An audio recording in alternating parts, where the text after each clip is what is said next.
Hey guys, today I just want to discuss with you why you don't always have to be on the job site. There's going to be times when you're working your normal job where you just can't be there, and there's going to be times when you have subcontractors working on your house and you just won't be able to be there for them either.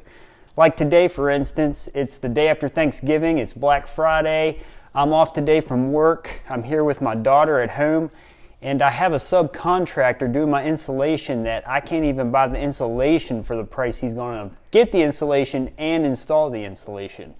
So there's some times where subcontractors are actually going to be cheaper. So I just want to go outside and show you how close I am to the house I'm building right now.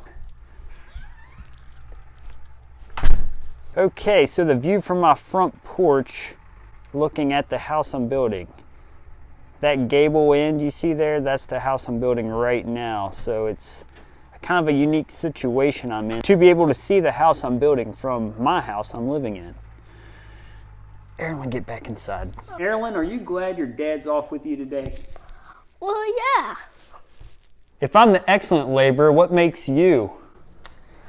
Average labor. You're what? Erin, you are far from average. You're like an excellent child.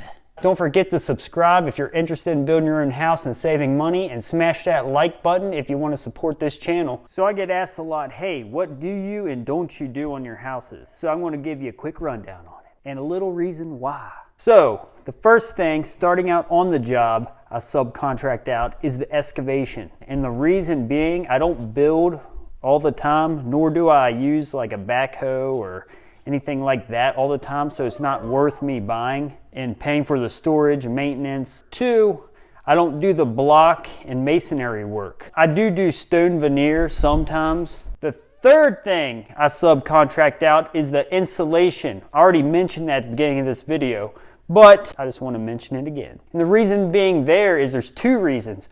One, I don't like to insulate. It's itchy and it's not fun. I'm not going to do it. I'm just not going to do it. Two, this guy can do it cheaper than I can pay for the stuff. The other thing I subcontract out is the HVAC, HVAC, whatever you want to call it. I subcontract this out because I have this guy, he does it very affordable. Fifth thing I hire out is the concrete finishing. Again, this comes down to the talent piece. I don't do it enough to be good at it. That's one of those things, by the time I figure out how to do it, get the tools to do it, that's something that's better off for the professionals. Sixth thing I hire out is the drywall hanging and finishing. And the reason why I hire that out too, it's very time consuming. It takes a talent to finish drywall. So by the time I figure out how to do it, learn to do it, it's not in my cards to be a drywall finisher. And the last thing I don't do is hang the garage doors. There's this subcontractor I got that gets the doors affordable.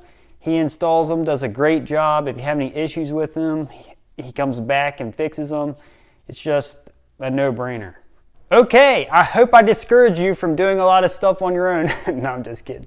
But no, really, there's some things you're better off hiring out, and there's some things you're better off doing on your own. So some people want to build their own house and do literally everything, which is fine. I am definitely a fan of that. Anything you do on your own with your own talents and skills, do it. But there are some things I know my limitations on. And there are some things that you definitely need a team of people to do. And with subcontractors, you can hire that team out and not actually own that team and have the responsibility. So that leaves me with what I do. I do the framing.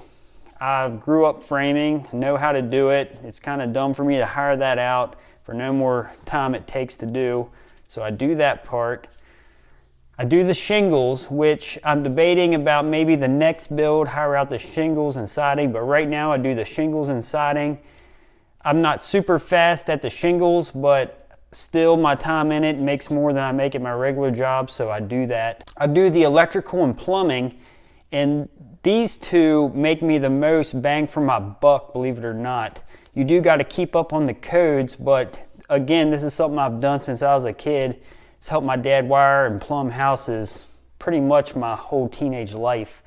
So I got a good grasp on that. It's dumb for me not to do that at my income level. I also do the flooring, the painting, hang the lights, do the final plumbing, all those things I just mentioned. There's a bunch of other things when you're acting as your own contractor or being your owner builder that you do, like, you know, how to run here and there, pick up things for the subs. So there's a lot involved that way. That's really not a trade. It's just part of being the owner builder. So it's just stuff you got to do. Okay, guys, just want to give you a quick rundown. I know we're not on the job site like all the other videos, which, you know, again, you don't have to be on the job site every day to get stuff done. So I just want to make that point clear so when you start your house, you know what you're in for. Okay, see you in the next video.